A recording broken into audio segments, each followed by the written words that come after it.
So we're the two superpowers, said Donald Trump as he departed the White House to head to Beijing for his highly anticipated summit with the Chinese leader Xi Jinping, coming at a restless moment for a world worried about war, trade and artificial intelligence.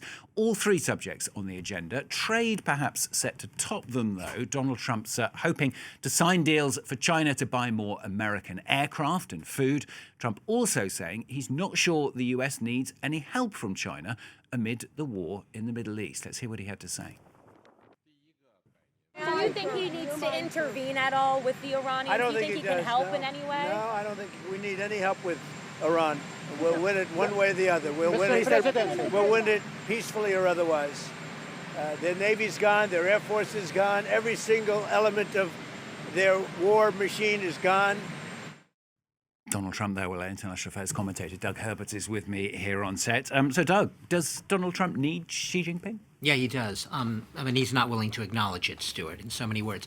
This is not the summit that Donald Trump had wanted or thought he would be flying into. He thought he'd be Trump, the triumphant president, the conqueror of Iran, of Tehran, coming into this summit in a position of force. Instead, whether he acknowledges it or not, and he doesn't acknowledge it, he essentially needs the diplomatic clout that China would have over Iran being a key ally right now of China, to reopen the Strait of Hormuz and get the chokehold off the global economy, a chokehold which has been putting a stranglehold as well on the U.S. economy, even if Trump isn't willing to sort of admit it that way, saying he doesn't need the Strait, he doesn't need China, he doesn't need any of it. He could do it all on his own.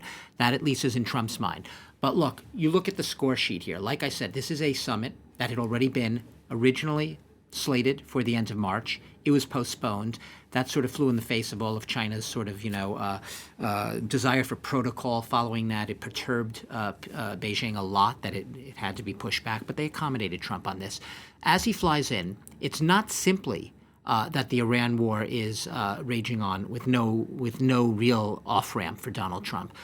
You see right now the U.S. economy feeling the strain. You have the inflation numbers back up to almost 4%, the latest numbers.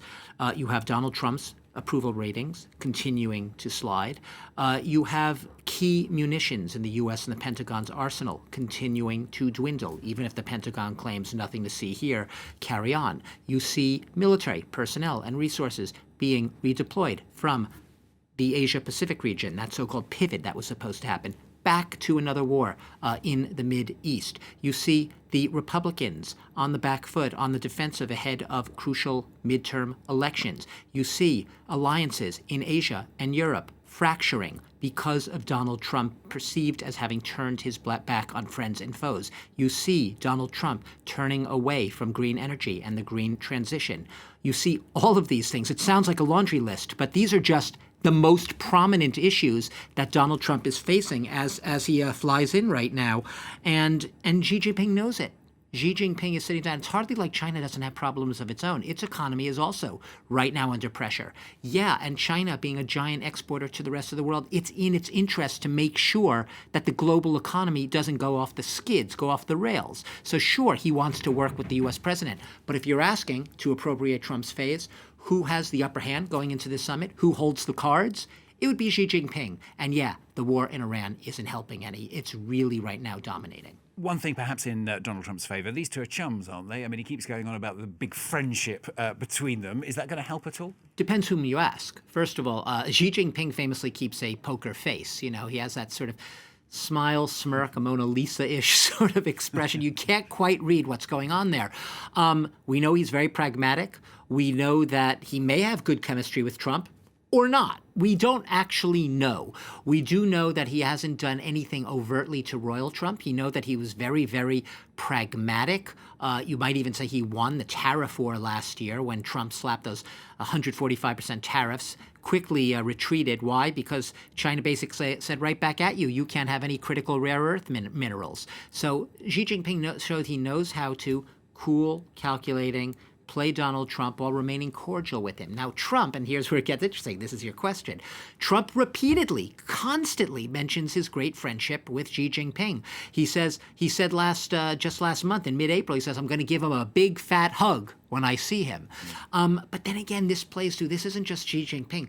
Trump, this is almost like a trope with Donald Trump. He's constantly talking about his great friendships with leaders that most of the world say, but wait, they can't stand the guy, can they?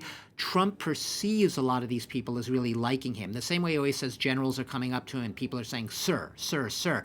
It's this sense of his own self-image of everyone being reverential to him, but even one step beyond that, everyone sort of likes him. How can people not like me? I'm a likable guy. We have a great friendship, great chemistry. So like I said, yes, it may be the case they actually get along. They may have some chemistry in real life.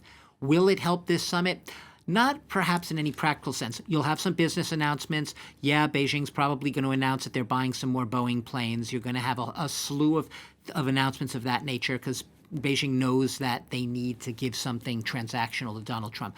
But as far as really cultivating a true friendship, not really. I will quote Chancellor Friedrich Merz in the comment that got Trump so ruffled a couple of weeks back, where he said Trump is going into this summit humiliated by a smaller country, Iran. He's not looking good, and he doesn't really know how to mend the fence. And Xi Jinping knows this, and he knows that Trump has no real strategy, and that he does need China, even if he's not willing to admit it.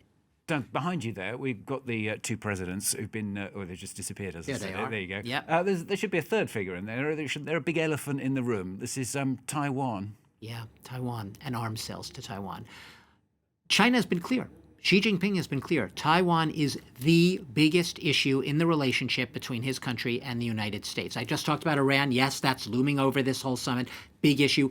Taiwan is the absolute go-to issue. And, some analysts are saying that there's already 2027 as a soft target date for China to put its military, not its money, but its military where its mouth is, and actually use force perhaps to seize control of Taiwan, a province that it considers a renegade province that is part of China, and about time that it be brought into the fold.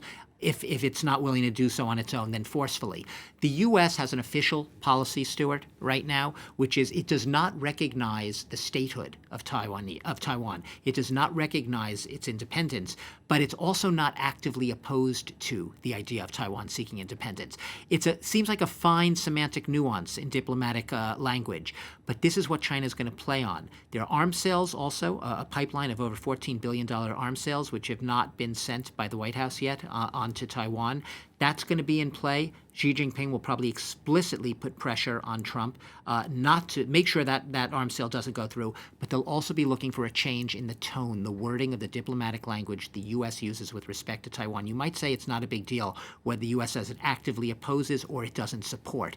But for China, for Beijing, for China watchers, and for people in the U.S. looking at foreign policy, that wording by a U.S. president is everything. It's spliced and diced, and it can change geopolitics. It's a big deal. Taiwan is a big deal at this meeting.